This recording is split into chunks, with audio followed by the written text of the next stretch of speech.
In a week where tensions in Port Charles continue to swell beyond containment, the bitter custody trial between Michael and Willow Corinthos reaches a breaking point. The courtroom that once promised resolution now threatens to implode under the weight of betrayal, secrets, and calculated sabotage. As June unfolds, the proceedings take an unpredictable turn, reshaping alliances and pushing former lovers into opposing corners with devastating consequences.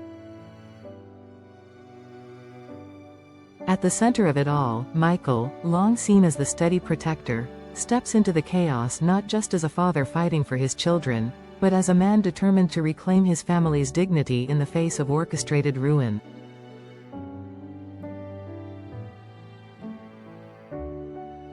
It all begins when Michael, guided by a glimmer of hope, places a discreet phone call that jolts Willow from her cautious resolve. The two had shared a brief but tender reunion at the hospital, surrounded by Wiley and Amelia, where echoes of the family they once were flickered in the sterile light.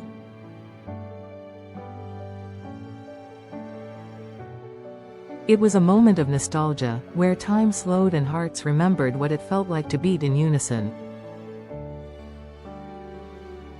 Michael, visibly moved, confides in Willow about the joy he felt and gently asks for a private conversation before the trial resumes. For Willow, this wasn't just a passing interaction, it was an opening, perhaps the last, to salvage something not just for the children, but for herself. But no moment of serenity in Port Charles goes unpunished. Just as Willow begins to believe in the possibility of peace, a darker undercurrent moves through the city in the form of Drew Kane. Stripped of his former self-restraint and driven by obsession disguised as righteousness, Drew spirals into vindictiveness.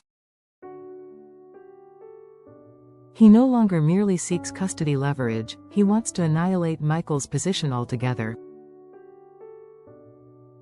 After storming into Rick Lansing's office with a venom-laced rant, Drew sets into motion a plan so destructive that even Rick hesitates to endorse it. Yet Drew is undeterred. In his mind, he's the only one acting in the children's true interest, even if it means tearing apart what's left of their family. Unbeknownst to Willow, Drew's plot intensifies behind the scenes. Rumors swirl that he may have sabotaged a crucial clinic visit in Baden-Baden, a therapy appointment that might have helped establish Willow's emotional credibility and co-parenting stability. If such interference is proven, it wouldn't just damage Drew's standing, it could render his entire legal argument moot. But Drew, now intoxicated with control, seems willing to gamble everything, including Willow's trust and the children's well-being. By midweek, Michael is no longer operating from a place of defense. Empowered by allies who've returned to his side, Carly, Jason, and even Sonny, he prepares to expose the web Drew has spun. The reunion of these three with Michael marks a turning point.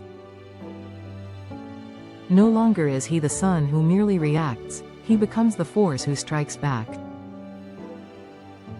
Together, they assemble evidence and testimony that could not only dismantle Drew's credibility but also call into question his psychological fitness.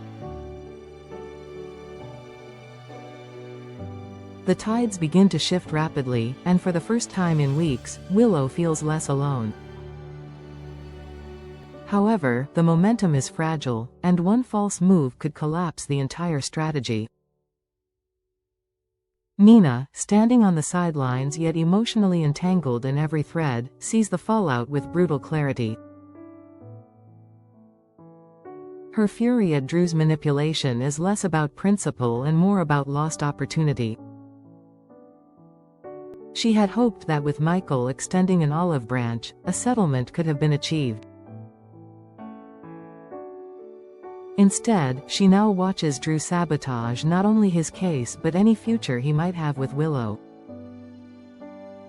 Nina's loyalty wavers, and there's growing speculation that she may be subpoenaed, her private entanglement with Drew suddenly on the verge of public spectacle.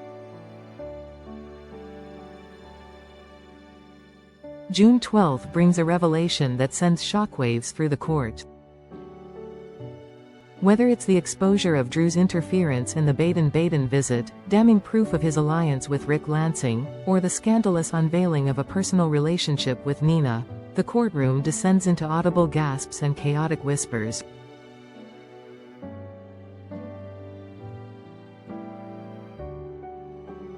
The judge is forced to intervene as order crumbles and attorneys from both sides reposition their arguments to account for the newly revealed bombshell.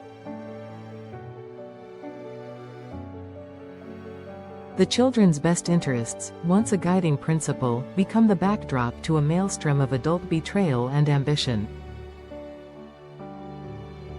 But it is the ruling itself that truly detonates the emotional powder keg. In a decision neither party fully anticipated, the judge grants temporary full custody to Michael, citing instability and misconduct in Drew's recent behavior as cause for concern. Willow, devastated but silently relieved, knows this outcome was necessary even if her heart breaks anew. Her attempt at peace was shattered by the very man who claimed to champion it. For Drew, the judgment is a public reckoning. As he's escorted from the courtroom amid murmurs and stares, he realizes he's lost more than just a legal battle. He's lost the moral high ground, the trust of those he once stood beside, and perhaps most painfully, the respect of Willow.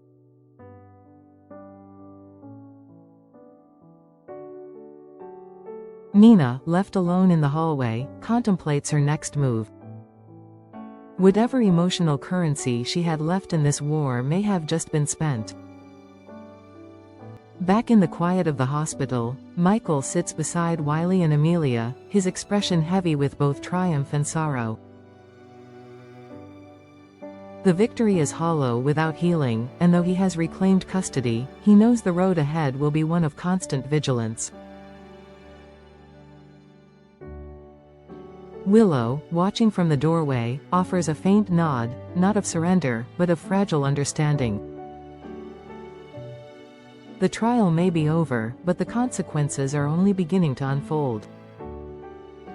General Hospital has once again proven that in Port Charles, truth is rarely pure, and justice is never simple.